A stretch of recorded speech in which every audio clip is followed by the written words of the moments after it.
It's time for the main event. It's the Shoe Shine. ¿Qué onda, vatos locos? Damas y caballeros. You know what time it is. It's time for that boxing recap known as the Shoe Shine.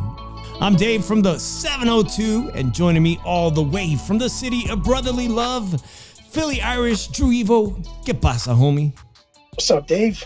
Man, good to see you guys. I hope everybody had a wonderful Memorial Day. You know, we usually do this boxing recap known as the Shoe Shine on Monday nights, 7:30 p.m. PST, but it was Memorial Day, so shout out to all our veterans and to all our friends and family that watch the Shoe Shine. We're here now, so let everybody know on your socials that the Shoe Shine is live. Again, we're back with the vertical. I hope you guys will bear with us, but Drew and I are trying to get to that $1,000 subscriber count as soon as possible. Drew's like, what? And Drew, I haven't even started to drink. By the way, Drew, it's 100 degrees in Las Vegas right now, and it's 7:37 p.m. So summer has started, so don't mind me, Drew, but I am going to enjoy a very cold Michelob Ultra because I am trying to cut back on carbs, man. It is summer, man. I'm just bloated, way too bloated. That being said, Drew, lots of breaking news to cover. Canelo Alvarez is no longer undisputed. We touched on it last week, man. He was being mandated by the IBF to go to a purse bid against William Scully, a fighter nobody's ever heard of. That's the big breaking news. Terrence Bud Crawford is no longer the WBC. What is he? He's welterweight champion in recess, I think by at least the WBC. So he's no longer going to be considered undisputed either. Mike Tyson in a wheelchair on an airplane needing emergency medical help. That's crazy news. Of course, we're going to get to Josh Taylor versus Catterall, the rematch, the one where, did you see Bob Arum? He blew his lid, man. 94 years old, went crazy in the ring, talking about the judges were corrupt. I don't know, man. I don't know what fight he saw. And of course, we're going to preview 5-on-5. Adrian Broner is back versus Blair the Flair. Woo! Cobbs. And Xander Zayas, Puerto Rican Day Parade this weekend in the East Coast. Drew, do you guys celebrate Puerto Rican Day Parade in Philly? Yeah, they have one in Philly. Does Drew Evo ever go to it? I almost went to one. You might want to go down there and check it out if you got some homies, man. No, I know. There's one downtown, and there's one that's actually in a bad part of Philly that I'd rather not go in that part of Philly if I don't have to. I hear you, man. Yeah, I used to have a good friend, Eric, that was living in the Bronx, and he would go to that. It was right, the parade route would go right in front of his house, so he would always send us videos of him at the Puerto Rican Day Parade. So shout out to everybody from Puerto Rico, and if we have any supporters in New York, shout out to you. Hope you guys enjoy the festivities. That being said, Drew, let's get to this story because our good friend Gail Falkenthal of nyfights.com, she was on our chat just a couple weeks ago saying Canelo Alvarez doesn't need the belts, that he don't care, and I thought, damn, of all the mandated people, they're going to mandate him to fight. It's not going to be the one we want to see. Everybody wants to see him fight David Benavidez, obviously, but the IBF says, nope, y'all got to make this fight happen, and if you can't agree, it goes to purse bid, and they set a date, and Lo and behold, he said, the hell with your belt, man. He's dropping the IBF belt. What does that mean? for the division? What does it mean for us boxing fans now that Canelo Alvarez doesn't need to defend all these belts? Well, we should have all known eventually this was going to happen, that he was going to start vacating titles when there was nobody really in the division were fighting anymore. That the division that the main players left, or he's beaten them. Two of the main players left the division because he wanted to fight them. And Munguia was the last one standing. So he beat Munguia already. Really, now that, he's being mandated to fight Rumskull of Germany, Cuban immigrant that's in Germany and everything. Not really, very little known about him in the U.S. And they were going to add a post-bid schedule. Canelo decided, hey, I'm going to vacate. I'm not fighting this guy. He's not really going to make me any money, me fighting him. So he vacates his belt. Scar will wind up fighting, I forget the guy's name, but he's number 2, 6. I know he's a Russian, 16-0. I saw that. Skivik, Shinkin, Simsky, whatever his name is, but Siskin. I can't pronounce it. But if he doesn't take the fight, it will be in Billy, that's number 3. So he just fought over the weekend. Christian and Billy, guys. This is a guy that fighter from. He's actually Christian and Billy is. I forget what part of. He's a European fighter, right, Drew? He's actually from France, but he fights. He fights in Quebec. He's fights in Quebec, and I think he's from. He's from Africa. Right. And he's a phenomenal boxer and potential future champion, an Olympian for that. And unfortunately, like the last time we saw him fight, he just fought this Saturday. I wanted to show you guys the highlight reel. Don't even know how to do it in vertical mode, how to put videos up in this aspect. But I wanted to because the fight went, Drew, it went like 30 seconds. It's crazy. I was waiting to see Christian and Billy to see him improve. But the only guy who actually gave him rounds recently was an Australian journeyman. And that's the problem with Christian and Billy, is that he's only been fighting fodder for opposition. Nobody world class that we've seen him in. And he just looks fantastic. He looks like a wrecking machine. Kind of reminds me of David Morrell a little bit. But it's been against really soft opposition, Drew. And you mentioned that he's number 3. I put Christian and Billy as one of these top 5 guys in the super middleweight division that is worthy of a crack at Canelo Alvarez. But they don't have name recognition. They don't bring any value. They're not going to generate the pay-per-view sales that Canelo needs. They just are unknown. They're unknown commodities. And knocking out some bum, I hate to use that word because I respect all boxers, but knocking out this guy in 45 seconds showed us nothing. And today I find out he already got a deal to fight Sergey Derevchenko, a true warrior. Derevchenko is a tough outing. He was in that Fight of the Year candidate with Jaime Munguia. But that's the thing. He's kind of a shadow of his best self, Sergey Derevchenko. And now in Billy's like, well, shit, I need a name on my resume. I will take this fight. I'm already looking at it. It's scheduled for August 17th in Quebec. That eliminates him from potentially getting a shot at Canelo Alvarez. Basically, still leaving the only guy with a viable name at 168 is Edgar Berlanga. Ah, that sucks. We keep going back to that guy. On Puerto Rican Day Parade, Edgar Berlanga is probably going to be in New York with Xander Zayas in his corner, trying to promote himself. He's not going to get the fight. And I'm going to be honest with you, I think Canelo, if they try to make him fight Berlanga, mandate him to fight Berlanga and order a post-bid, Canelo will vacate that bill. So I'm not fighting Edgar Berlanga. I'm not going to make no money off him. It's not going to sell. He has no... People don't really believe in him to have a chance to beat me. Drew, I've been thinking about it because obviously we touched on it last week that Turki Al-Ashish is considering putting together USA versus Mexico 5-on-5. We're going to get 5-on-5 this Saturday, the first of its kind. I love it already. Queensberry Promotions versus Matchroom. We're going to get that this weekend. But the idea of USA versus Mexico with Canelo Alvarez at the top of the card, technically, Puerto Rico is a property of the U.S. Technically, Berlanga's American. I could see him being an opponent there. But we know they really want Terrence Bud Crawford. We know that. They ain't even pitching that. They're saying this is the one.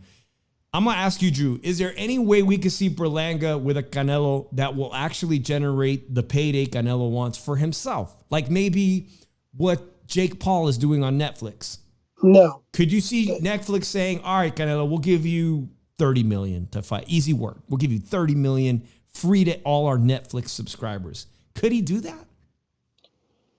It's not, tell you the truth. I think he's going to wind up moving up to 175. I really think he's going to wind up moving up to 175. There's nobody in this division. He's not going to fight nobody in this division anymore because they're not going to generate the money that he needs to make. And if you look at it now, he automatically positions himself to be the WBO mandatory. He always positioned himself to be potentially the WBA mandatory. As the undisputed champion. Yeah. He gets a crack at who? Dimitri Bivol? He gets a crack at Demetrius Bivol rematch. Again? The WBA champion. And he can go after Beterbiev, but Beterbiev is not able to fight, so they will probably make an interim title, and he will fight the next guy, the number one guy in the WBO.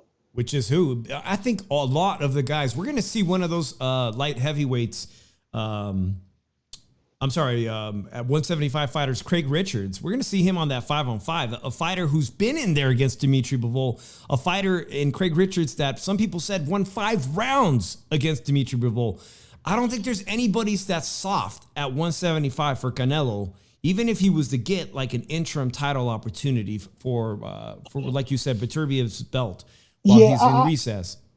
I think that if you look at, he's gonna that's the most sensible thing for him to do is move up in weight. That they're gonna look at it, and he's one by one going to vacate the title, and he does the titles are useless. He can just go and say, yo, when the next time they order him to face someone, he'll say, hey, I'm vacating the title. I'm not going to fight you mandatory. You have the next two. And I'm going to be honest, I think the WBO or the WBA, I think the two guys, I have to look up these ranks. Look, I have to look up these ranks. I don't got nowhere to look up these ranks at, but I'm pretty sure Berlanga and Plant are the top 2 in one of these sanctioning bodies. Yeah. And to have Plant and Berlanga, it might sell a little bit, but I'm really favoring Caleb Plant. Wouldn't that be some shit if Caleb Plant manages to become a world champion again, as a 2-time super middleweight champion? The competition is going to be stiff. You got Diego Pacheco, you've got Jaime Munguia, you have Christian and Billy, who I said is a wrecking machine, but kind of an unknown commodity. And then you brought up Caleb Plant, who's still a very durable fighter, who's still capable. Caleb Plant and you just mentioned Berlanga. They went at it here in Las Vegas, man. They had a lot of bad words in between them in Las Vegas. They saw each other outside T-Mobile. They almost got into it. That's a fight that I could see generating some serious interest if Berlanga doesn't get an opportunity at Canelo. And honestly, he's not ready for it. Berlanga ain't ready for an opportunity against Canelo. He'll probably get smoked. He'll probably get dropped under 6. I just don't see it. And plus, he's trying to avoid every other fighter except trying to get Canelo. And people are calling him out for it, say, yo, you think you deserve the bump in line of everybody and you haven't even fought anybody yet? And like Caleb Plant, everybody, all pro boxers are saying, before you think about wanting to fight Canelo, you got to see someone like Caleb Plant. You got to fight a form. You got to prove yourself against a former world champion. That's part of the recipe. That's something Xander Zayas, 154-pound contender, is finally doing this week against Teixeira, Brazilian Teixeira. He's going to be doing that at Madison Square Garden, Drew. And that's really an important key and piece to the recipe is you have to either be a champion, like Jaime Munguia was a former champion. You have to have beaten former champions. That's all important. Drew, I agree with you. Berlanga does not deserve this opportunity against Canelo, but I'm starting to wonder, damn, who does he fight in September? At this point, it's starting to look pretty good like Terrence Bud Crawford, but, you know, Terrence has said a lot of stuff this week, Drew. He's talking about becoming undisputed at 154, something I think is entirely possible, but I think it's going to take at least 3 fights. It's going to probably take the better part of a full calendar year. So I think the PBC is at it again. They're trying to make sure that Terrence Crawford stays as far away as possible away from all going undisputed again, because Fundora vacated is going to be stripped of the WBO belt. He's letting them strip him because he's fighting Errol Spence when he's not supposed to. And I'm sorry, I don't care what anybody says. I lost respect for Sebastian Fundora, that he's playing this business role. Or is it his manager? And listening to his manager instead of trying to have your goal and be undisputed. Yeah, I totally forgot. I don't think we brought that up. Fundora is going to be fighting Errol Spence in Dallas, Texas. I just don't get it. I just don't get Fundora's logic here. I would have told my manager, yo, I'm going to fight who the WBO wants me to fight. I'm going to fight him. And then we could talk about me fighting Spence or me fighting Crawford or something. But I want to be a unified champion. And he's not a unified champion no more. Right, because he gave that WBO title up, which is now on the line for as an interim, right? Or Terrence Bud Crawford has the potential to win when he fights Madrimov coming up this year, coming up this summer. He's going to be a unified champion right out the gate by beating Madrimov. Is that correct? It's rumors that the WBO is going to let Terrence Crawford and Madrimov be for the vacated WBO title.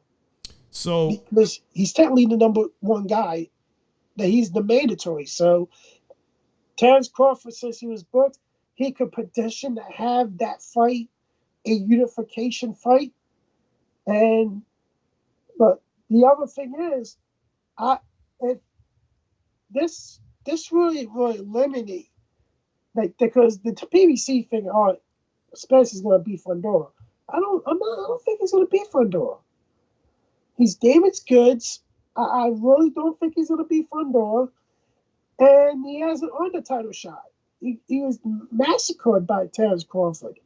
And he's moving up in weight to fight for a title already when, to be honest, I can understand if it was a close fight and everything. It was razor sharp and everything, but you were dominated and you were stopped and everything. But I don't know. I think Fundora made it, let his management team proclaim his career instead of him saying, I want to be made a unified champion and I'll fight whoever they want me to fight to remain that. And I think I'm not going to please no promoter, no manager to get what they want, because you're not benefiting me. Because that's the main job of a manager, is to do anything to benefit your client. Anything that gives your client the advantage.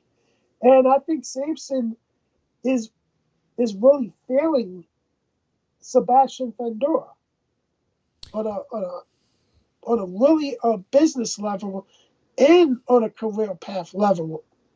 So, but many people didn't think Fundora was going to come out victorious the way things transpired against Tim Tszyu in Las Vegas recently. Drew, you just mentioned now he's no longer a unified champion. He's going to recover from that broken nose in time to fight Errol Spence. Wouldn't that be some shit if Errol Spence comes away with the upset? I don't know how the odd makers are going to have it right now. I don't give him the best chance to beat Fundora from what we've seen. But let's just say he did. Well, all of a sudden he sets himself up for that ultimate rematch against Terrence Bud Crawford at 154. Again, easy work for Terrence. I don't care what weight class. I think he ducks it. I think he's going to duck Terrence Crawford. In the rematch, if he wins, do you give him a shot at beating Fundora? I got it like fucking like 75-25 Fundora. But like, I don't think he wants to fight Terrence. I don't think he wants to be in the same ring as Terrence Crawford again. It's just something that he's got to accept. He was outmatched, and like now to go into another division and potentially have to fight this guy again. And I think they're going to do everything to avoid it, because here's the thing: Terrence Crawford's the A side now, and Terrence Crawford gets everything. PBC has no control over it.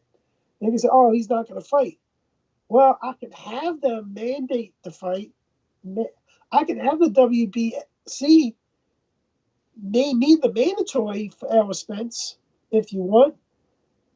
And there was and you know, what are you going to do? You're going to fight him, or you're going to be stripped of your belt, and he fights somebody else for that vacated belt. Terrence Crawford holds a lot of cards now since becoming undisputed in 2 weight classes now. And I really, and then this Mazurov thing, I really like. I think he beats Mazurov, but I think it's going to be a little bit more difficult than what people think it is. It's going to be. Well, anytime you move up in weight, you're going to experience a much more harder hitting puncher. Errol Spence has been rocked once in his career. Some say he should have been called a knockdown against Green Machine or Mean Machine. And he's obviously going to be facing, again, an Eastern European heavy hitting puncher. So any fighter, as you go up in weight, is going to be potentially more dangerous. Drew, it's crazy that all these belts and all these sanctioning bodies are intertwined because of Terrence Bud Crawford, guys. There is some breaking news again in the welterweight division. We just saw Mario Barrios fight the baby brother of Maidana on TV recently, right? On the co-main of Canelo Alvarez. And Drew, he's the WBC champion now. Congratulations to Mario Barrios. Not only is he having a baby, but and you know, he trains with the Bob Santos, who's straight out of San Jose. So shout out to Team Santos. He is all of a sudden the official WBC champion because Bud was named champion in recess, right? So he's not coming back down to 147. Essentially, that makes Mario Barrios the new WBC welterweight champion. We just have that new kid. Was it Brian Norman? Was that his name? Man, that kid is fantastic. I really enjoyed his fight against Giovanni Santillan. Just a lot of shaking up in the welterweight division. One thing that bothers me, I can't believe, but they ranked Ryan Garcia. They've ranked him at welterweight division. I'm going to be honest with you, Dave. And I got to really look at it like this. I'm having a huge feeling that they're not going to overturn this fight into a no contest. I really think they're going to leave that out. I think that defeat is going to stand. If they're going to look in hell, if they're using hell in that case too, and tell you the truth, I'm watching a lot of things. A lot of people's turned against a lot of fans have turned against the Haneys. And it's a campaign by the public relations team of Ryan Garcia to slander and defame Devin Haney. But Devin Haney has some culpability in it. I will admit, he's been known around boxing circles as a weight bully, that he came in reportedly 25 pounds over the 140-pound limit on the night that he fought Regis Prograis. Which is technically called cheating. Well, I don't know about that. Like you said, technically, in quotations, cheating. The California State Athletic Commission today, I saw something made a statement about it, but the onus is on California State Athletic Commission. Why don't they listen? If they're going to apply that rule in California, they really should apply it as well in Nevada. The Nevada State Athletic Commission should also adopt that rule, and so should the New York State Athletic Commission, because it makes no sense. Why would I, if I know I'm a world champion and I want to fight and come in drastically rehydrate, like Devin Haney, I'm not going to come back and fight in California. This rule was employed primarily for MMA fighters, but they didn't weigh the guy. I got to admit, Victor Conte made a good point. Victor Conte said, did they weigh him with his clothes on? Where's the video of the weigh-in of the reportedly 165 pounds? Was he wearing shoes? Was he wearing pants? Was he wearing a hoodie? Was he fully dressed? Was he completely naked? Where is the video of the evidence to report he was 165? Drew, if they made the rule up, the onus is on them to inspect both fighters the next day. And then everybody that goes to a fight in California, whether it's Southern California, Fresno, or the Bay Area, which rarely has fights, you have to be willing to recognize that my ticket might not be worth shit, because at the last minute, one of these guys, including the main event, might get canceled. Is that why they didn't stop the fight? I'm just thinking, why didn't California State Athletic Commission stop the fight in San Francisco if they knew he was over their new adopted rules of 18% rehydration? You're right. It's working, Drew. I'll admit. Sorry to interrupt you. It's working. There's a lot of people coming after Haney, which means they're not paying attention to Ryan Garcia's case, which is exactly what Ryan Garcia wants. He wants you talking about Devin, not me. I'll be honest, they're both guilty. They're both fucking guilty. Weight bullying is a serious thing, Drew. I agree with you, man. Weight bullying is a serious matter. It's a tell you the truth, they're both guilty. Number one. Number two, if you want to look at it, and this is why, tell you the truth, I don't think this O's going to come back to Devin Haney. Who agreed to let Ryan Garcia fight him 3 pounds overweight? Come on, it was Bill. Bill and his dad. Bill and Devin agreed to it. So technically, you can't use that in your argument that he was on PEDs. He really told us he was 3 pounds overweight and everything, but you still agreed to fight the man despite him saying he's 3 pounds overweight. You still fought the guy. That's nobody's fault but yours, fighting him. Because technically, you didn't have to fight the man. You could have said, "Fights off. I'll fight the replacement, or I'm out of here." Period. But you chose to fight the man. And then another thing. What does this like? If you look at it, how much did Devin Haney weigh the night of the fight? Supposedly. 165. You're talking about which fight? The Ryan Garcia fight. Well, I don't know. I'm going to guess he came in at 165. Maybe even supposedly heavier than Ryan Garcia's supposed weight. So that is 25 pounds rehydrated. That's crazy. That's So crazy how he does it. I don't know how Devin Haney's been doing it. And, before the Ryan Garcia fight, I'm like, if he fought at welterweight with his power, he'd be completely ineffective, man. He would get destroyed by Boots Ennis. He'd have a hard time even against guys like Mario Barrios potentially. I'm gonna be honest with you, Dave. Devin Haney, Ryan Garcia did test positive. Yeah, he did take PEDs in this. But tell you the truth, this also exposed Devin Haney and everything. And it's a shame. I'm gonna be honest with you. He may have one of the worst fan bases in boxing because they make you want to hate him. Hate the Haney fans? Yeah, even worse than, what do they call them? The aerosexuals? It's a shame. It's a shame how some of these fans make you want to hate Devin Haney. Sure. And he don't deserve all that hate. But when the fans want to say stupid shit that don't make sense and everything, that want to put points out and everything that don't make sense, this is what you get. And then you got Bill running along with it, and Bill is making an ass out of himself even more, and doesn't realize that, hey, what are we doing? I'm wondering, what are we doing? I don't see anybody in the chat actively participating, and I'm wondering if I got to go back to horizontal, Drew. It says we've got a nice, healthy audience coming in here.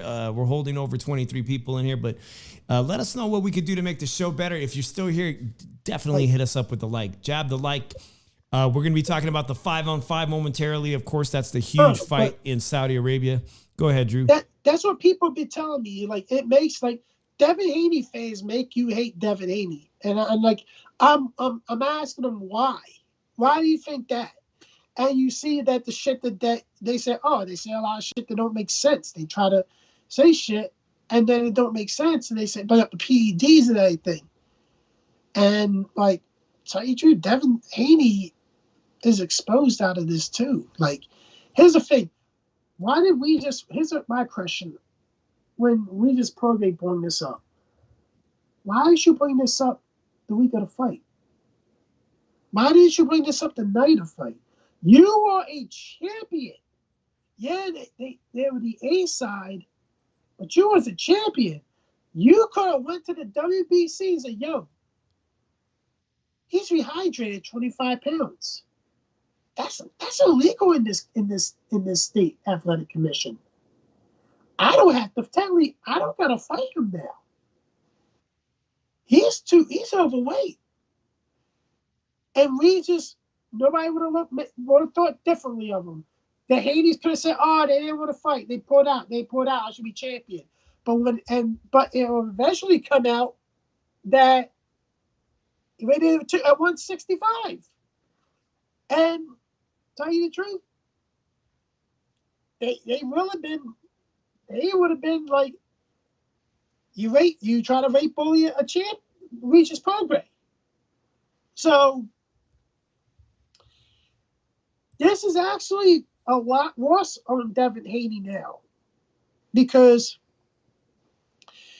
if the athletic commission look at the hair samples and put it in the hair samples clean, and they put it into this contest and everything,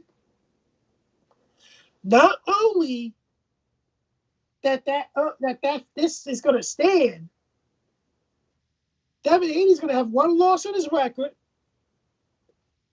and Devin Haney, if they find out he weighed at 165, they're gonna look at it, and they're gonna keep a close, and like for future fights, they're gonna keep a close eye on him. I'm sure that Ryan's legal team is going to present that in their arguments, that Devin isn't clean himself, that he came in 25 pounds over the limit, rehydration, and that he did it in California. I'm sure they're going to present that argument true. Today, I saw Ryan Garcia, since we're on the subject of Ryan Garcia and Devin Haney. You know that he's being sued by Logan Paul, who owns Prime, the energy drink Prime, which is, they say, Ryan Garcia said some really salacious stuff, said that there's some chemicals in there that are going to kill you. Obviously, that's enough to hurt somebody's brand. And so Ryan Garcia got sued, right? I just had posted that lawsuit up just a moment ago. Today, Drew, on a podcast, because Ryan Garcia, he loves doing podcasts. Ryan, if you want to come do this one, by all means, come and do this one right here, the Shoe Shine. Ryan said, if I got a problem with you, Logan, we're family, bro, and I don't have a problem with you, and to show you I don't have a problem with you, I'm going to drink this Prime energy drink right here and show you, See, I love Prime. Would you drop the lawsuit if you're Logan Paul? Just because he's going on a podcast? Oh, I love you, Logan. We're family. Look at this. I'm drinking your energy drink. Oh, God damn. Oh, man. Drew, this is completely irrelevant from boxing, but speaking of Prime energy drinks, I watch a lot of paranormal shit on YouTube. I watch a lot of UFO shit. It's my thing, dude. I'm into that kind of stuff. And I was watching an episode of this show called Slapped Ham. You guys may have heard of it. It's one of the most popular paranormal shows on YouTube. And they show somebody they showed a picture of Disneyland in 1990, and there was a guy wearing a Prime energy drink t-shirt. from 1990. All right, I don't know if it's fake, but if you believe in time travel, somebody who likes Logan Paul's Prime Energy drink went to Disneyland in 1990. Oh, man. Let me go get a bottle of water, Dave. All right, guys. Hey, I appreciate shout out to Wile E. Coyote, Sin City Syndicate, guys. I know we were trying this vertical thing to increase, our viewership and whatnot. And it has been working as far as subscribers, but as far as engagement, we used to have a steady 15, 20 people chatting in here, and I don't see my homies anymore. And if I've turned you away, drop a comment after the show or hit me up on my Instagram. I usually have my @shoeshine_boxing on Instagram. Let me know if you want me to go back. Lukey at the links I've dropped today. If this is my homeboy, Lukey Big Dog, I did not set up the phone line today, and I really want to. But you know what, Lukey? Hit me up on Twitter or on X, or I'm going to call you because I'm going to be doing a lot more shows, and I want to get you on board so we can go back and forth, Lukey. Shout out to Lukey. Make sure you guys check out his, it's the Big Dog, Lukey. Make sure you guys check out Lukey on YouTube. He has a great channel and a great podcast, and we'll definitely do something if you got time, Lukey. We're going to be getting on to some of the big fights this weekend. Of course, I want to touch briefly on Jack Catterall versus Josh Taylor, the rematch part 2. This time, it took place in Catterall's backyard.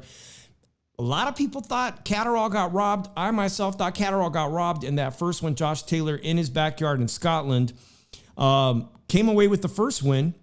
And after being destroyed by Teofimo Lopez, they decided to finally run this one back. And I think Jack Catterall beat him even more decisively. I think he looked even better in this fight.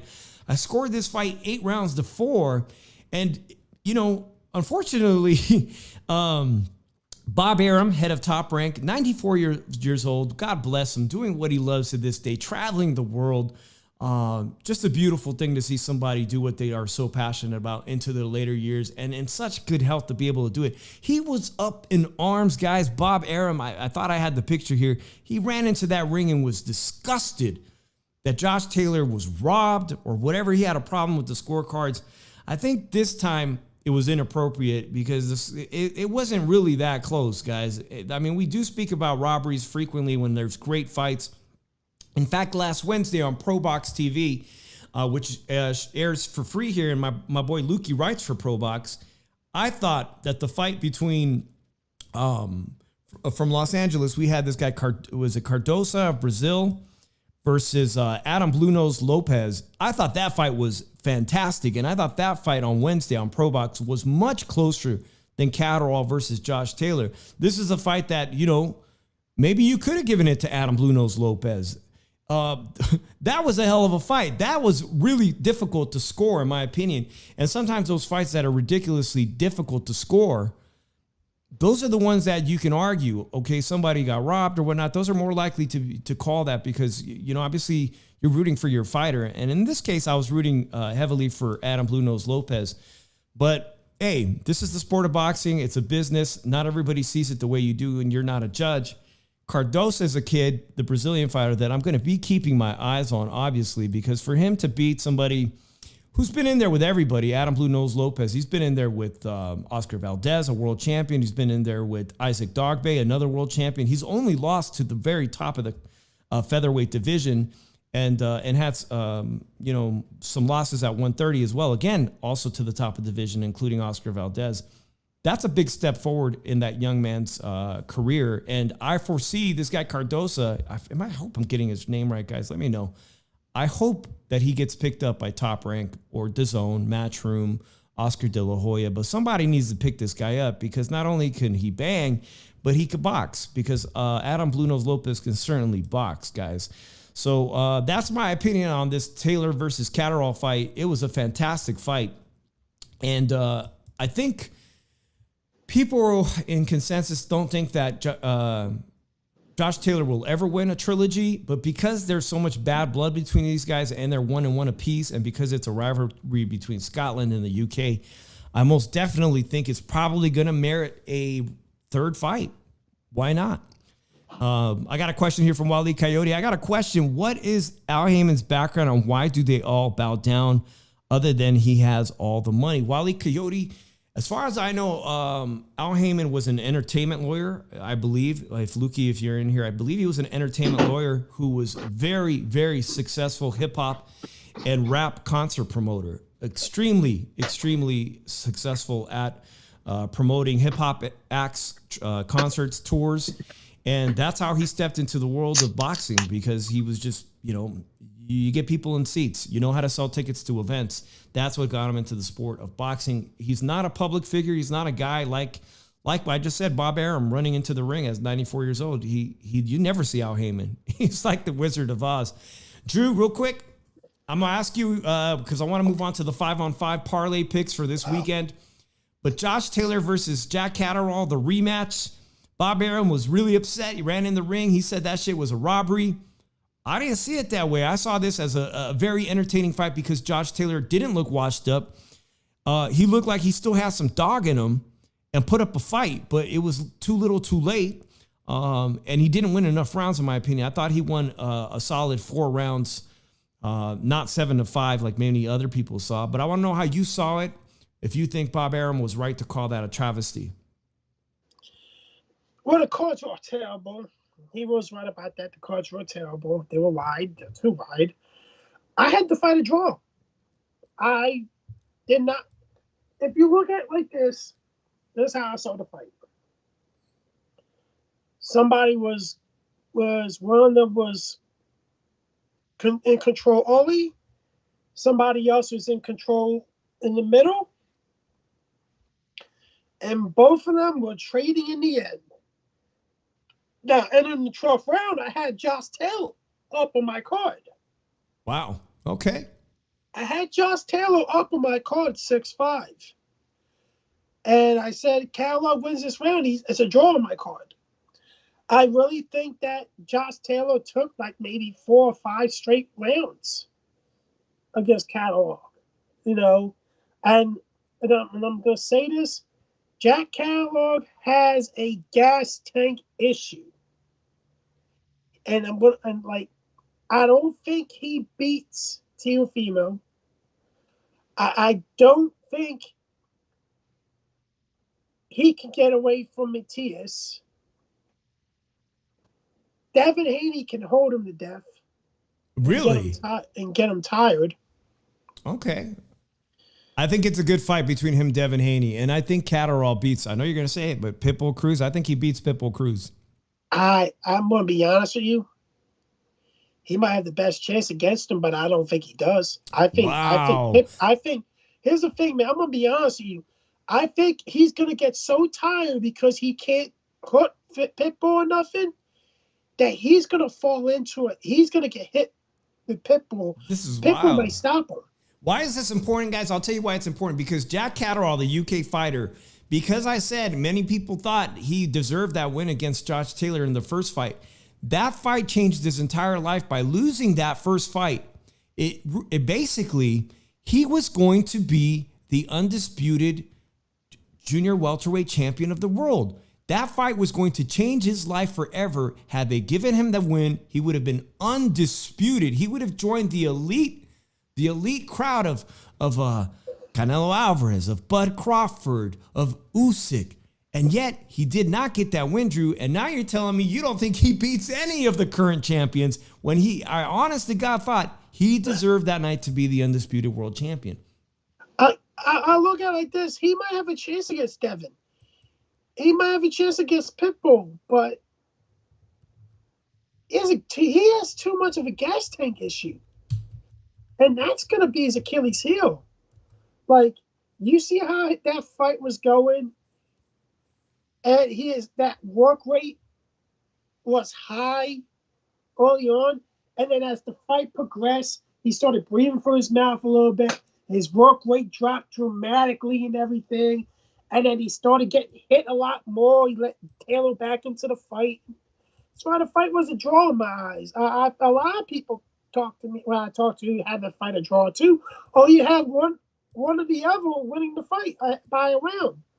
But I just don't. I really think right now the best possible situation for him to do, take the third fight with him, get and win decisively, and everything, prove to people you don't have a gas tank issue and make yourself look a lot better to fight one of these champions. But, now Haney's been ordered to fight Sandor Martin. I'm going to be honest with you. I'm picking Sandor Martin to beat Devin Haney. And I'm going to tell you why I'm picking Sandor Martin right now. Because he whooped Garcia? Mikey Garcia. No, he didn't whoop Mikey Garcia because he beat Mikey Garcia. What is Sandor Martin? A southpaw. A mover. What is Sandor Martin? A good counterpuncher. Excellent counterpuncher.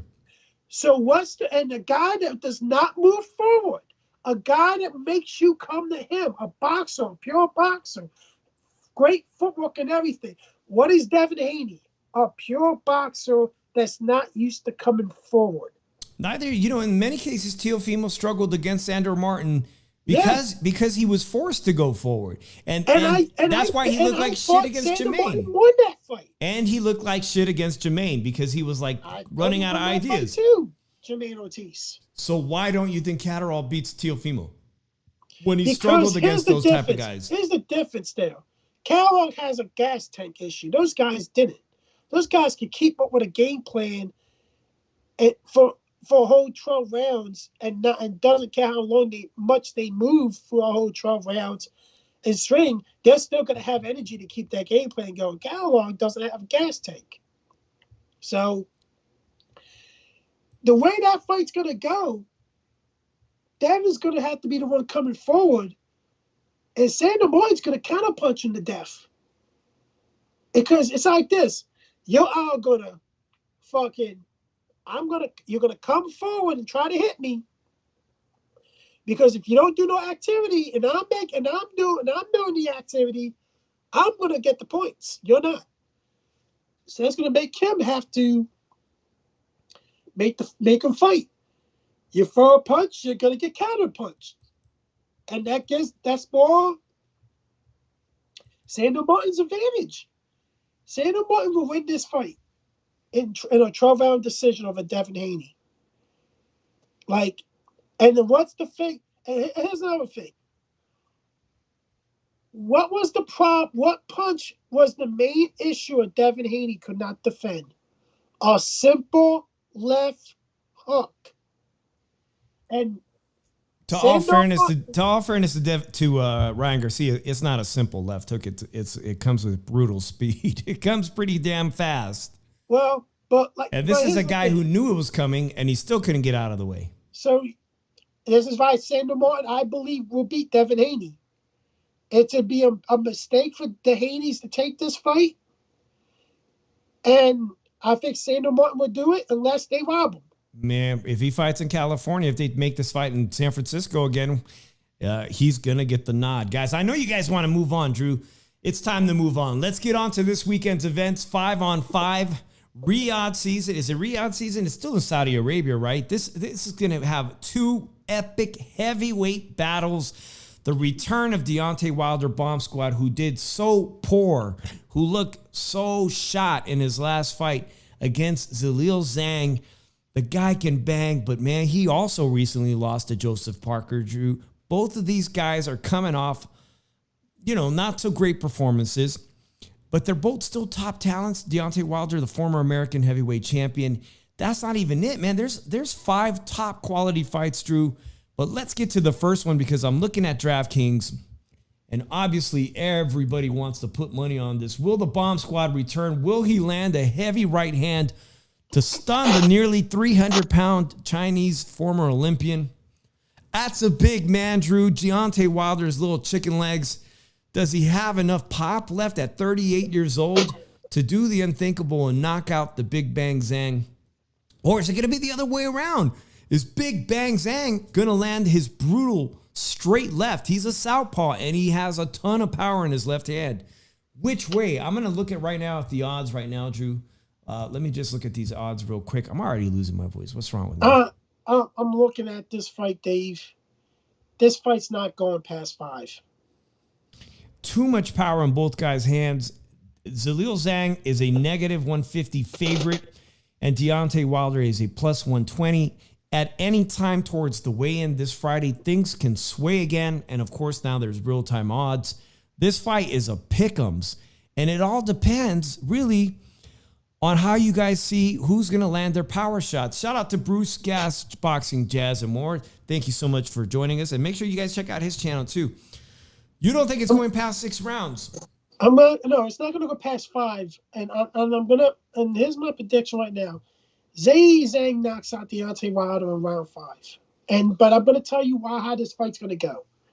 One of Drew's special breakdowns. All right, let's hear it. And everything. So you see how Malik Scott has been training Deontay Wilder. He's boxing like a broke-ass robot that you probably get from a toy store that you probably paid $17.99 for. You talking about that stick? Yeah. The stick he pokes at him?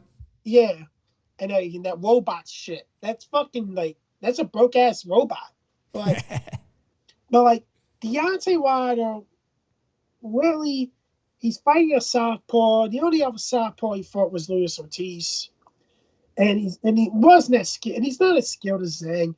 Zhang has very underrated footwork. And Zhang, he's the type of guy that loves to shoot that straight left hook. He's a southpaw. But Zhang will throws that jab out. You can say it's a measuring tool, but it wasn't in the Joe Joyce fight. It wasn't against Joseph Parker and everything. Zhang has very underrated footwork. And he moves his head. He's very well rounded defensively. It's just that he can have a gas tank issue also. But if you look at it, the worst enemy of a southpaw is the right hand. Straight right hand. Orthodox fighters' worst is the straight left hand.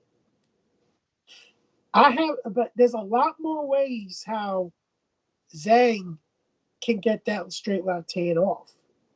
A lot more different ways, like combinations with punches, setups, and everything. Deontay Wilder, he unloads. He loads up. And that was the problem with the Joseph Parker fight. You see when they're going around the ring and everything, Joseph Parker, the boxing and everything.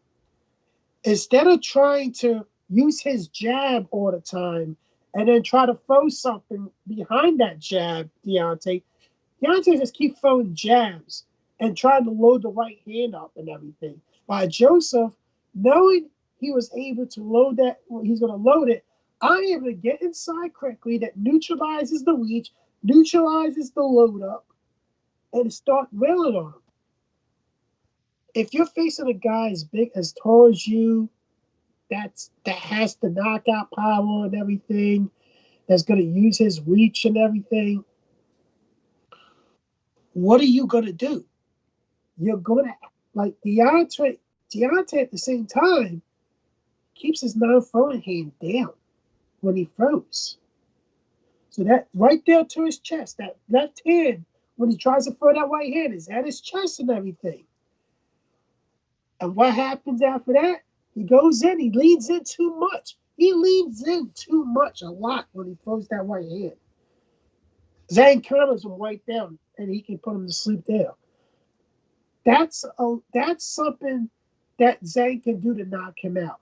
Or Zhang can keep going with the jab, like double jab, and straight left hand like he did to Joyce in both fights and everything. And if it gets Deontay Wilder's attention early, and Deontay has no answer for it, it's going to be an early night for him too, because all he has to do is keep doing that. Double jab. But mix up his patterns a little bit, because Zhang's very good at mixing up his patterns of punches, what punch he's going to throw and everything, like he was against Joyce. After a while, he mixed it up. He mixed his punch pattern up a little bit, so Joyce wouldn't know what was coming. This is how Zhang is going to be able to knock out Deontay Wilder inside 5 rounds. In order for Deontay Wilder to win this fight, he will have to not, one, do not put himself in a compromising position with his footwork that he's not able to move out the way or he's not able to move around and do not predictable and everything. Because he's going to have to do the same. He's going to have to do different patterns to get the right hand off. And he's can't not use his jab as a measuring tool. He has to use it as a form of landing and scoring points with it and to bring something behind it. Do I think he can do it? No. Malik Scott, I don't think he's training him right. And this is going to be the Achilles heel. Deontay's going to get caught. He goes down to Y5. That was an awesome breakdown. Appreciate that, Drew.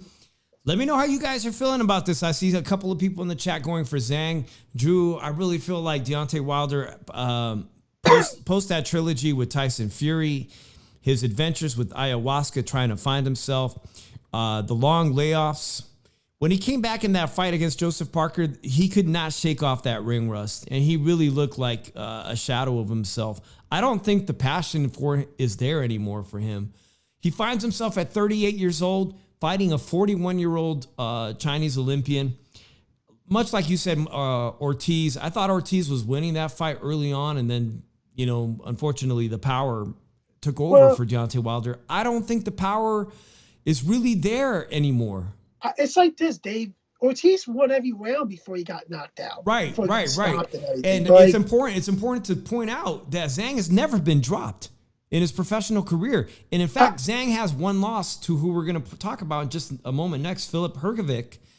That's a fight I thought he won. So he really only has one loss. He only has one loss, and that's against Joseph Parker. He should have already been in contention. I myself also am going to agree with you, Drew, and I was on the round table yesterday. Shout out to everybody on the round table, Joe Habib and D-Style. Pretty much unanimously, everybody thinks Deontay Wilder will not come out victorious on that. And I agree, Drew. I see a stoppage. I see Deontay Wilder getting stopped. The punch resistance is gone at this point. To make it exciting, I really do hope Deontay Wilder can hurt Zhang. I hope he does land his patented right-hand bomb. I hope he does. I'm rooting for Deontay Wilder, but I don't think he can. I don't think he can do it at this late stage in his career. Nah, like he's already has 1 foot out the door and everything. Talking about if he loses, he's gonna retire. He's already got 1 foot out the door. Like it's a win for him though means a lot, Drew, because both of these guys, a win for either of these guys puts them in the conversation to fight Alexander Usyk. Deontay Wilder, a former champion, that makes a good fight against Alexander Usyk.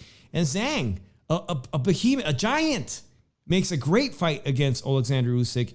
It puts them in the conversation. Or AJ, you another point well made, Drew. Deontay Wilder wins this fight, and he could get a super payday, the payday of his life, at the the Wembley O2 Arena in England against Anthony Joshua. So a fight that a lot of people have been wanting to see for a lot of years. For Deontay Wilder, he must win this fight, but will he? I just don't know. Wile E. Coyote reminds us, he better not wear a costume that weighs him down. Yeah, man. Well, I definitely remember Deontay Wilder coming in with that costume that, he claims cost him the fight. So at an agreement, Matchroom, Queensberry will be 1-0 on this on our 5 versus 5. All right, let's move on to that next heavyweight banger really quickly. Daniel Dubois, who got an opportunity against Usyk maybe too early in his career, but it's in recent memory.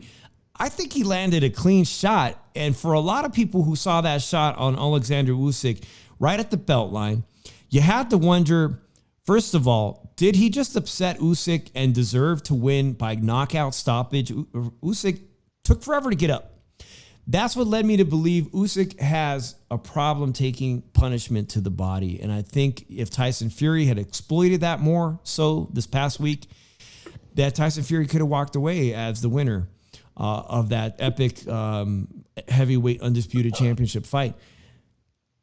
Daniel Dubois is also a guy who got his face broken by someone you just mentioned, Joe Joyce. He got his orbital bone busted up in that loss. And after that fight, I really thought Daniel Dubois, a young prospect contender, someone that we all had high hopes for.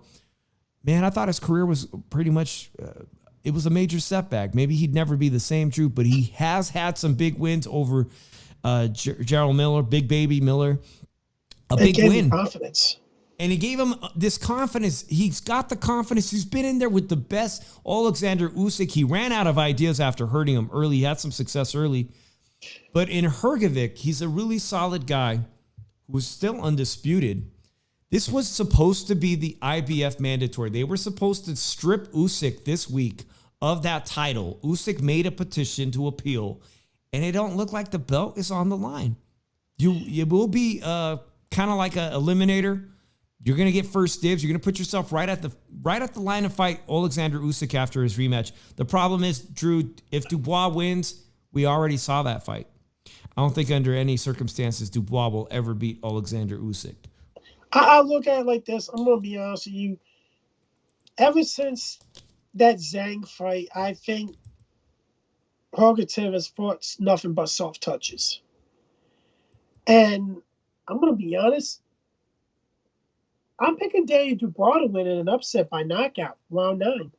Wow. That's an interesting one, Drew. And it actually, let's look at the odds here real quick. According to DraftKings, which is based right here, I believe, in Las Vegas, guys, they have Daniel Dubois as a plus 165, not favorite. Drew, you come away betting $100, you'll get your $100 back and $165. Filip Hrgovic is the favorite at negative 210. Man, I don't know. My problem with Daniel Dubois is that he fades, but he does have explosive power. He does box well early on.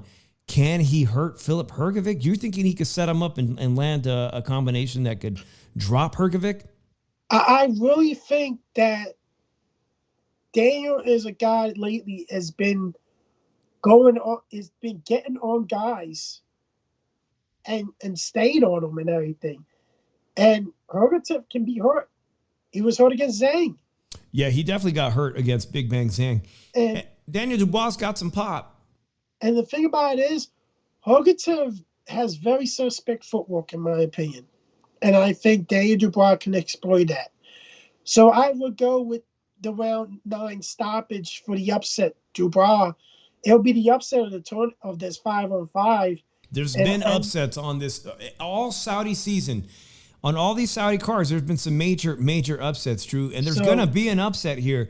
And if you can predict it correctly on these 5 fights, you're going to make a ton of money on this parlay.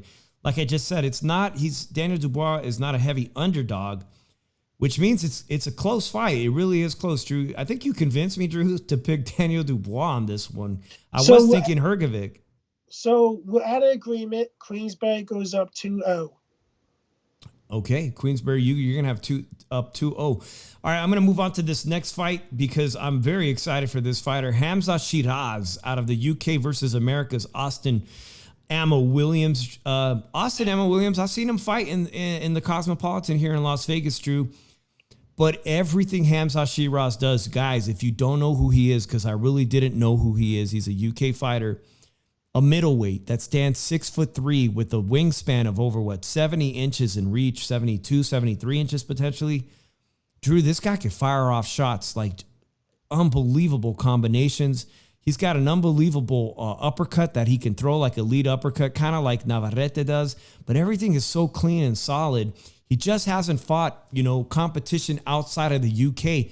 But if you watch him and you go by your eye test, I think Hamza Shiraz is a guy that's not only going to win a middleweight title, but he's going to be a devastating force at super middleweight because he's so tall, Drew, 6'3". Oh, man. So Drew's shaking his head. Ammo Williams is good, but yeah, there's not too. He's an athletic beast. He's athletic.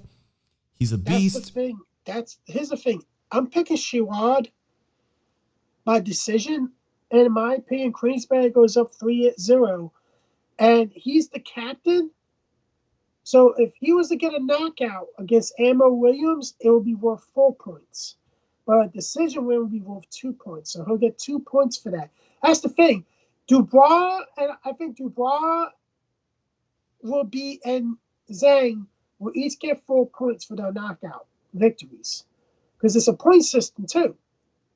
But Queensberry, in my opinion, will go up 3-0 in this. Yeah, and if I'm correct, I think Khamzat Shiraz is going to stop Austin Hamel Williams. He's never been stopped. He's undefeated himself, I believe. He has not had the opportunity to fight a world-class fighter on the international stage, and he's going to get to show that against an American. That Austin Williams, this is a tough test for Austin Williams. If you match him up correctly, he could be looking at an opportunity against Carlos Adames or Janibek really soon. But instead, I think he's going to come away potentially getting knocked out. I think Khamzat Shiraz wins this fight by knockout on Saturday. He's a they may set him up to get a title fight. Yeah, a win for Khamzat Shiraz, and he's looking at the top of the line for a opportunity against Janibek, who's a top-ranked fighter, or Carlos Adames, who just recently was elevated to full champion status at 160. That division's so weak, Drew, that any of those top guys at 160 can pull a Jaime Munguia. They just need to make a name for themselves. When I say they pull a Jaime Munguia, 1 or 2 wins at middleweight, and they can go up to 168 and fight guys like Edgar Berlanga. 160. When you're 6'3", and you have those tools, and you have all this room to grow and build strength and build muscle, this guy could eventually settle at light heavyweight and make himself a champion in 3 divisions if you play your cards right. Khamzat Shiraz is my fighter to watch this weekend. All right, obviously, I don't know why they have Dimitri Bivol. Is he fighting? He's fighting against a step-in, against a undefeated guy. In Malik Zinad, he is fighting. Yeah, it's a tune-up, straight-up tune-up. They're not including that on the 5-for-5, though, are they, on the point system? No, it's not going to be included on the 5-for-5 thing. I think this guy is ranked in the top 5 in the IBF. I think he's like in the top 3, actually. He's an unknown. Dimitri Bivol is a negative 3,000 favorite. Nobody could foresee that being the upset, but damn. He could have a knockout. This could break his 10-year knockout drought. For who? For Dimitri? Yeah. Yeah, actually, you're right. He needs a knockout bad, and he needs to make short work of this guy, Malik Zinad. He's not included, like you said. He's a negative 3,000 favorite. All right, Raymond Ford, who just won the 130, what is that? He's a featherweight champion. He just won that in the 12th round in dramatic fashion, guys. Raymond Ford, he came over from DAZN, right, to Top Rank, and it was an incredible 12th round comeback, guys. Everything mattered. Everything was on the line. This shit was like a Hollywood script. You could not script a Hollywood boxing movie better than Raymond Ford picking up a championship in the 12th round by stoppage. This is what movies are made out of. This is a real life, a real life theatrical film. Okay, he's fighting Nick Ball, who's a ridiculously athletic, smaller fighter at featherweight. He reminds me a lot of Elvinado Lopez, who is the current IBF champion. Robbed. He got robbed against Ray Vargas. He won that fight. He should have gotten the nod. I'm going to agree with you. He should have got the nod against Mexican fighter Ray Vargas. Ray Vargas is coming off some really bad performances. He loses and gets his ass whipped, in my opinion, by Oshaki Foster. He tried to make that move up to 130, came up short. Moves back to 126 and really didn't deserve to even win that fight against Nick Ball. Your thoughts on this one, Drew? Because you got different styles here. You got a little wrecking machine in Nick Ball who can do angles. Who comes at you, he's like a mini Pacquiao. He can also make the fight dirty too and everything. But it's gonna be a really close fight. I'm picking Nick Ball. I'm picking Ray Ford to win. I think Matchroom's finally gonna get on the board. And he's going to win a close decision over Nick Ball, and might be potential for a rematch if it goes on. But Matchroom gets on the board on this win. This one's really close for me to call. I actually on Monday on the roundtable, Drew predicted that Raymond Ford, because of what I saw, because of his championship heart and the ability, he just has more tools. But anything could happen. I would not be surprised if Nick Ball can catch Raymond Ford and make things really ugly for Raymond Ford. He's going to have to pull out some more of that. Basically, he's going to have to pull out every trick he has to come out victorious. This is going to be a firefight. There's rumors around that he's having a hard time making weight. So we'll see. Yeah, I did see something about that. Raymond Ford saying this could potentially, that he didn't even actually want to defend the featherweight title when he won it. He was thinking about immediately moving up to 130. The money's right and the time is right. Come on, you just fought at featherweight. You just won that title months ago. Of course you could make the weight if the money's right.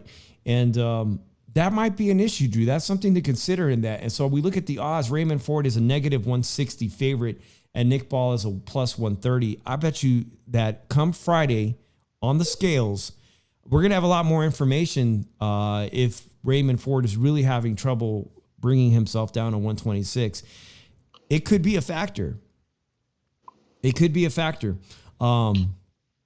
Right now, I still think Raymond Ford pulls out victorious, but I'm not going to be surprised if the upset is Nick Ball catches Raymond Ford. If he's weak, if he's having trouble on the scale, Nick Ball can land something pretty amazing. And I'm actually rooting. I'm going to say this. I'm actually rooting for Nick Ball because I would like to see him fight Elvanado Lopez, the IBF champion. I think the history of Elvanado Lopez going over to not only Ireland, but defeating how many people in the UK? Man, this is the perfect guy. When you get Mexico versus the UK, Nick Ball versus Elvanado Lopez, that is a fight I want to see. So I'm pulling for Nick Ball, but I think Raymond Ford's going to edge this one out. All right, the last fight here, it's really kind of insignificant, but it's a guy that features Craig Richards, a UK light heavyweight who I think won 5 rounds against Dimitri Bivol. I don't even think Canelo Alvarez won 5 rounds against Dimitri Bivol. Craig Richards has lost to who else, Drew? I was reading his resume. He also had a very tough loss to somebody very good, another Buatsi. And Buatsi's a guy. He actually had good rounds against Buatsi too. Which is why I think he's going to smoke this guy. I don't see why this one is so close. Craig Richards is a negative 150 favorite to Willie Hutchinson. Willie Hutchinson was a actual super middleweight moving up in weight. He's going to be the smaller guy in the ring. He doesn't have the world-class experience that Craig Richards has fighting Dimitri Bivol, the top of the food chain. Because of that, I think Craig Richards is going to stop Willie Hutchinson. I agree with you 100%, Dave, and Queensberry wins 3-2. So Queensberry walks away with this 3-2. This is going to be a fun Saturday. I got to get all my shit lined up. I got to go down to South Point and make my bets, or I might just do a parlay on DraftKings. Maybe we'll come back and look at the parlays that are up on Thursday later this week. There is 2 more fights, Drew, that I want to talk about real quick. There's some really fun shit. You guys got to find this fight somehow. If you got a fire stick, whatever, I don't care what you do. I ain't going to shame you. But Adrian Broner is back this weekend. They had the press conferences. Philadelphia's Blair the Flair Cobbs. All right. I met him. I got a chance to talk to Blair Cobbs in January at the Virgin Hotel here in Las Vegas. The guy, super nice guy. Luki did an interview with him recently. Make sure you go catch that. But Blair the Flair, he's got one of the most interesting stories in boxing. Very few people have heard his story. He may not be the top of the welterweight food chain. He may not even barely be a fringe 10 contender in the welterweight division, but he's fighting Adrian Broner. Yeah, a guy who has won 4 divisions, champion of 4 divisions. What's left of him? What's left of Adrian Broner, Drew? There's not really much left in him. I think, Adrian Broner is just playing for a paycheck now. Like, Adrian Broner can barely stay in shape as it is. When you sign with Don King, you don't know what, your career is in the shits and everything. When you have to sign with Don King, no other promoter is taking him seriously. He can't stay in shape. This is unfortunate because Adrian Broner's only fighting for money now. Because who is he? I just don't see this. I can really see Adrian really lose this fight. Yeah, I'm going to have to favor Blair the Flair Cobbs here. He's been more active. He stays busy in Las Vegas gyms, guys. He used to train with in the gym with Bones Adam. Bones Adam was training him, and we had a friend, El Alacran Francisco Esparza, who shout out to Francisco Esparza. I know you're not listening. You're very busy, but our friend of the show, former Golden Boy fighter Francisco Esparza, just had a baby. So congratulations to him. And I know he used to train in the same gym with Blair the Flair Cobbs, and he spoke very highly of him. He's a very dedicated guy, Drew, ever since he was 15 years old, fighting in the gyms of Guadalajara, Mexico. How a mixed black kid ended up in Guadalajara is an amazing story. Learning to fighting, basically, I mean, look at Blair the Flair, and you imagine throwing him in one of the roughest neighborhoods of Guadalajara, and he had to learn to fight, man. He had no choice but to go into the gym and learn how to fight for survival. I think he comes out victorious. AB can't throw hands anymore. Yeah, he can't throw hands. He don't even let his hands go. Yeah, he never did let his hands go, and that's one of the main issues. Like, it's a $40 pay-per-view. It has no business being $40. This fight, they're probably not going to sell 1,000 of these, unfortunately. And like, here's the thing. I'm going to be on. I can admit, I looked on the fight app, like 2 hours ago, I looked on the fight app. I grabbed the remote, looked on my Roku stick, went to the fight app, look up Cobbs versus Broner, because I couldn't find it in the boxing com right away. And I saw it, $39.99. I'm like, are you fucking kidding me? I just looked. I'm like, are you fucking kidding me? If this fight would have been $10, I would have bought it for the hell of it, just to watch it Friday night on a big screen. Just to sit down, put my feet up like this, and just watch the fight in peace. Have a soda, eat some chips or something, maybe a slice of pizza, and just watch the whole card unfold, and just say, okay, $10 was spent. But I'm not going to do that for $40 on this shit. So I'm going to put my feet back down right now, and I'm just going to get back on here with Dave. Yeah, wow, $40. And I don't even know where they're going to have this fight. I know it's in Florida. I know AB was trying to get some famous hip-hop singer chick. I even forget her name, but he was hollering at her, trying to invite her to the card, and she didn't even know who he was. At the top of the card, I don't know if they're the top of the card, but there's some pretty interesting. There's going to be a guy named Rozicki, Canadian, I think, with their Bridger. Anyways, there's an additionally at the top of the card. There's going to be some good action on that. So if you guys want to watch that or find a way to watch that. All right, Top Rank, not to be outdone. It's Puerto Rican Day Parade, Drew. And finally, because Edgar Berlanga got tossed out like a dirty diaper from Top Rank. Because remember, Edgar Berlanga was headlining ESPN cards on free TV. They're like, oh my God, Edgar Berlanga is the next Tito Trinidad. You know, he is the next big thing in Puerto Rican boxing. And he's that didn't work out. And that didn't work out. And not even close to and they had little Xander Zayas, who I talked to in his. I was at Xander Zayas' very first pro fight. I was at his very second pro fight, or third fight at the Cosmopolitan, and I got a chance to interview him as many other people did. He was very open to social media right off the get from his professional career, starting at 17 years old. He's finally getting the limelight, Drew, on Puerto Rican Day Parade on ESPN.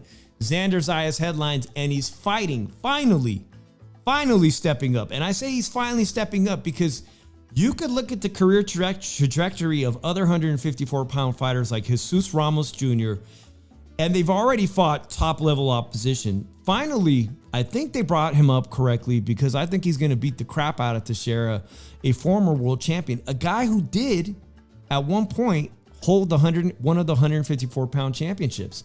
This is the right step when grooming a contender to become a world champion.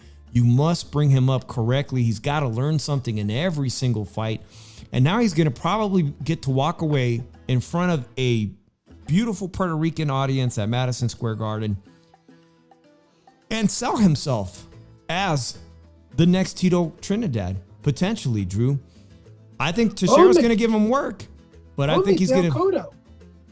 Or Miguel Cotto. Miguel Cotto, who could ever forget Miguel Cotto versus Paulie Malignaggi and the massive fights Miguel Cotto had at Madison Square Garden. It was not Edgar Berlanga. It's going to be Xander Zayas. Yeah, and I said Xander had the better upside than Berlanga did. And he's still there. He's about to fight a former world champion now. And I think he's going to pass with flying colors. He's going to learn. He's going to might have a little tiny bit of trouble early, but he's going to get back to it. He's going to beat him, and he's going to stop Teixeira. But I look at it like this, man. Like, when it comes to Berlanga, Mayorga is better skilled than Berlanga. Oh, yeah. Like, so, you know, fucking, like, it's just not. He's doing himself so wrong of the service and everything, and like Eddie's so much trying to get this kid a Canelo fight to cash him out. When he's trying to get Canelo fight for Berlanga, it tells you one thing: he's ready to cash him out.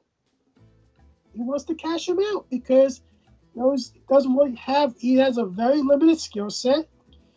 He's not going to beat an elite fighter.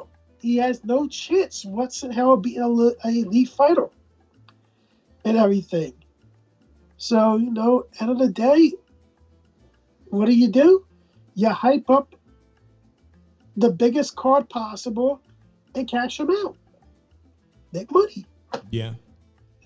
For Xander Zayas, Drew, I think he's going to come out victorious, and then I can finally add him to the equation because he's going to have to fight the guys across the other side of the aisle, and I'm talking about he's going to have to face a fantastic opportunity for him to fight Jesus Ramos Jr., Puerto Rico versus Mexico, Mexican-American fight. That's a tremendous fight. He can also fight Brian Mendoza, who knocked out Fundora. Brian Mendoza, very good opponent. He's got to get himself in conversation to fight the likes of Fundora, you know, and we could even be talking if you know, I can't see Bud Crawford, who knows him very well, who's groomed him, who's helped him along. I can't see him fighting. I think Terrence Crawford is going to be out of the division before he gets there. But listen, a win for Xander Zayas this weekend, and I'm ready to see him fight the elite at 154. I know y'all want to see him fight Tim Tszyu. I look at it like this, Dave. I think we're going to have him at 160. Yeah, man, there's just too many good fights. You got to stick around and fight Virgil Ortiz. You got to stick around and fight potentially Tim Tszyu, Jesus Ramos Jr., even Bohacek. I'm going to be real. I think for Xander, when he wins this fight, the guy Bohacek, who just destroyed, unfortunately, he destroyed the face of Brian Mendoza and swelled him up. Bohacek is the WBC interim champ. That's a guy you want to target because he's got an interim title, and that puts you in the conversation to fight either Fundora or potentially Terrence Bud Crawford. I think he's having this fight. I think he's going to move up to 160. And you want to know who they're going to put in front of him? Shit, Janabek. No, not yet. They're going to put Nico Ali Walsh in front of him. They're going to let him beat the balls off him. Because tell you the truth, let's look at it like this. You know, you're trying to hype it up because he's the grandson of potentially the greatest boxer of all time, Muhammad Ali. But he is not skilled good enough. He's not. His skill set is limited. It doesn't look like he's getting better. He's already got a loss on his record and a draw on his record, and he's gonna fight the guy that beat him. So it looks like, Dave, that what is the plan with him? Because bringing him up, he's not going to be able to beat these cringe contenders right now, and he's been at it for a while. If he can't beat cringe contenders by now, there's a real big issue in development here. How much longer are we going to stay here and try to develop him and everything before we got cut our losses or put him in front of one of our rising guys and let him do it for it and put him out of his misery. You make a good point, Drew. We'll remain to see that. I'm excited to see Sanders Zayas back in action this Saturday. That middleweight division is so light that it could be a very good move for Sanders Zayas should he come out victorious. I myself want to see him stick around, Drew. I'm Dave in the 702. We're going to be back at you sometime later this week. Make sure you keep the notifications. Make sure you're subscribed and drop that like button. If you haven't, leave us a comment. If you don't mind, let us know how we're doing, how we can make this show better. Drew, any final parting words? Yeah, guys, I said we're going to start doing this, like promote this game that's coming out in October 11th. Undisputed is coming out for PS5, Xbox Series X. Guys that have known this game for a couple of years now in the beta version on Steam, the PC, and everything. Now it's coming to console as a full game. So, what we're going to try to do is to have a night when the game comes out, to have a night that we stream, that we're going to stream playing the game for a couple hours. We're going to do like a career mode. One of us is going to do a career mode on it. Because Dave said he's going to get a PS5 and get the game too. Oh, man. Even my brother, my younger brother called me today to talk about that game. He can't believe he's so excited. So one of us, or both of us are going to do probably going to do career modes on this. Well, probably one of us will stream it on the Shoe Shine. Maybe both of us, if we can figure out how to do it and everything. Talk boxing for a couple hours on maybe we'll do it on a Wednesday or use the Thursday night to do it and everything. And while we do the career mode, we talk boxing and everything, talk about the game and everything. That's what we want to try. I want to try to help bring more of a gaming aspect to this channel a little bit, because Dave's at an agreement, because this is the first game that came out since Fight Night Champions. If anybody knew the history of Fight Night and everything, that was the last really good game of boxing is Fight Night Champions, and it was the same thing. So guys, if you haven't seen Undisputed, look it up. I saw some people doing some career mode. Graphics look great. The career mode looks pretty good how they were doing it and everything. Create your own, because you can create your own guy in it and make a career for yourself, you know. And here's the thing. A week before this game comes out, we'll put a poll up for both of us for a career mode. What weight division do you want us to start our career in and everything? And the goal is, for me, I want to at least be in career mode to become a free weight division champion. I don't know about Dave, but 135. I want to at least be a free weight division champion. You know what? Giving it some thought real quick, because I know I got to run 135, 140, 147. That's an exciting run. Or 160, 168, and light heavyweight. That would be another good run. I'm hoping 160, but if they do 147, I even go with 4-weight divisions. I'll keep going until I'm at 168. Fuck it. You're talking like Terrence Bud Crawford, guys. All right, I'm Dave in the 702. Philly Irish Drew Evo. We will be back later in the week. Until then, peace out, everybody. Peace.